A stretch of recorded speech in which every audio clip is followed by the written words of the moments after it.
नमस्कार, आप देख रहे हैं राष्ट्रीय न्यूज। नजर डालते खबर की और आपको बता दें, प्रतापगढ़ के विश्वनाथगंज स्थित निमरी भवानी धाम में 9 दिवसीय राम कथा संस्कार यज्ञ का समापन महाप्रसाद वितरण के साथ हुआ।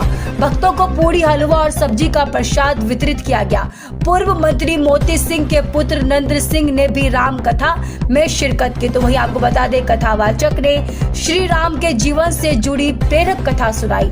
आयोजक अजय प्रताप सिंह रिट्टू ने बताया कि कथा का उद्देश्य बच्चों को संस्कारवान और चित्रवान बनाना था। कथा के दौरान प्लास्टिक के दुष्प्रभावों से बचने का संदेश भी दिया गया। तो वही बता दें, श्रद्धालु ने भक्ति और भजन संध्या का फुल आनंद लिया।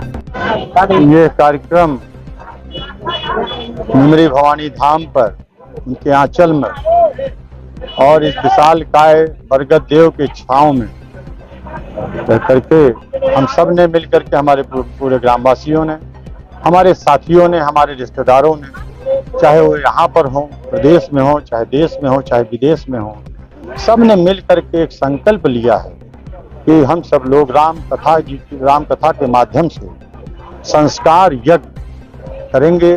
संस्कार यज्ञ में हम लोगों का उद्देश्य है कि राम कथा तो बहुत हो रही है, लेकिन बच्चों में संस्कार नहीं आ पा रहा है।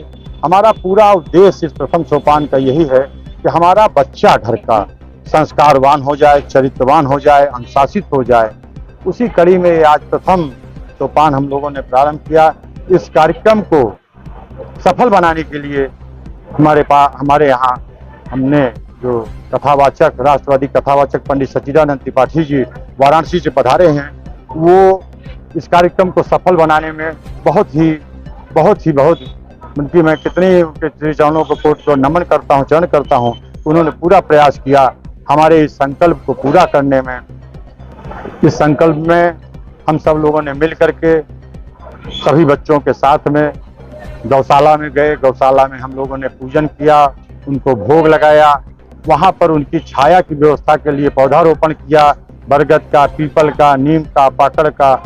और वहाँ से जा करके फिर बकुलाही नदी में जा करके कलश में जल लेकर के कलश यात्रा किए, संकल्प लिए। 25 बिंदु का हमारा संकल्प पत्र है जो रोज पढ़ा जाता रहा। और इस कथा का, इस संस्कार यज्ञ का इतना परिणाम आया कि हमारे कथावाचक के साथ में जो संगीत पे आए हुए थे, वो सब चाय पीते थे, चाय पीना छोड़ दिए, सब काढ़ा पीने लगे गिलोय डाल करके। सुरती और तंबाकू खाते थे, गुटखा खाते थे, सबने बंद कर दिया। हमारे इस गांव के श्री राजेंद्र प्रताप सिंह जवानी काका जी पान में तंबाकू मिला खाते तो उन्होंने बंद कर दिया, लौंग इलायची खाने लग गए। हमारे घर की बेटियों ने जीन्स का पैंट पहनना बंद कर दिया, सबने भारतीय परिधान अपना लिया, सलवार सूट अपना लिया। बहुत भूल पर बच्चों ने, छोटे छोटे बच्चों ने अपने अपने माता पिता के चरण प्रातः काल उठ करके अपने अपने पूरे परिवार के चरण छूना शुरू कर दिया। इस कार्यक्रम को बहुत ही हम लोग मान चलते हैं निमरी भवानी माई धाम का।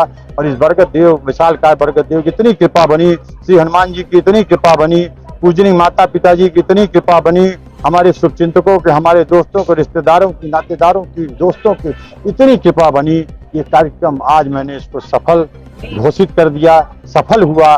हम भारत में रह करके 0.0 की कथा को आगे बढ़ाएंगे। अगर सुधार 0 में होगा, 0 में होगा, 1% में होगा, 2% में होगा, 3% में होगा, तो जो मेरा नारा है, मैं सुधरूंगा, घर सुधारूंगा, इसमें मेरा एक पूरा परिवार खड़ा है, सब साथ दे रहा है, सब अपने अपने में सुधार कर रहे हैं, अपने अपने ढंग से कर रहे हैं। मैंने आप सब देखिए हमारे बच्चों में, हमारे क्या रणनीति रहेगी? आगे की रणनीति ये है कि ये संस्कार यज्ञ का प्रथम सोपान आज समाप्त हुआ है।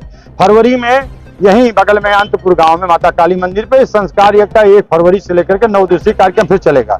और मैं हनुमान जी से प्रार्थना करूंगा, अपने माता पिता के श्री चरणों से मैं जाकर के प्रार्थना करूंगा कि इतनी हमको शक्ति मिले, इतना हमको संकट मिले, इतने हमारे साथी इस कार्यक्रम में जुड़े, इतने लोग जुड़े, ये कार्यक्रम प्रतापगढ़, पूरे प्रतापगढ़ में ही न चले, अनवरत पूरे प्रदेश में चले, जिससे कि बच्चों में संस्कार आ जाए, बच्चा चरित्रवान हो जाए, बच्चा अनुशासित हो जाए, तो हमारा भारतीय सभ्यता, संस्कृत सुधर जाएगी, सनातन धर्म की जो है जय जयकारा हो जाएगी। सनातन धर्म सबके घर में आ जाएगा, सभी के घर में, सभी के अंदर देवत्व आ जाएगा। माननीय प्रधानमंत्री जी का जो मंत्र है, जो उनकी विचार, नागरिक देवो भव, ये नागरिक देवो भव चरितार्थ हो जाएगी। नहीं तो हम सब कहते रहेंगे नागरिक देवो भव। अगर इनको हम लोटा बाल्टी दे करके शुद्ध न किए होते, आंवला और गिलोय गुड़ चना फल का भोग न लगाए होते, तो ये सब परिवर्तन जो यहाँ पर हुआ है न होता।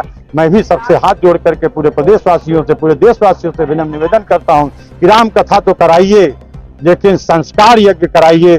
उसमें धन का दुरुपयोग मत कीजिए, धन का सदुपयोग कीजिए। अच्छे से अच्छा सबको प्रसाद बांटिए, शुद्धता कीजिए। आज भंडारा आप देख रहे हैं, सारी पूरी देसी घी में बनी हुई है, मूंग का हलवा देसी घी में बना हुआ है, सब शुद्धता। हरे पत्तल में, कुल्हड़ मिट्टी के कुल्हड़ में पानी सब पी रहे हैं, स्टील के पात्र में पानी पी रहे हैं। कहीं भी किसी भी प्रकार का हमने ये ऐसा नहीं देखा। भूले चुके अनजाने में इतनी चुकी कुरीतियां फैल गई हैं, हम उससे भी दूर नहीं हट सकते हैं।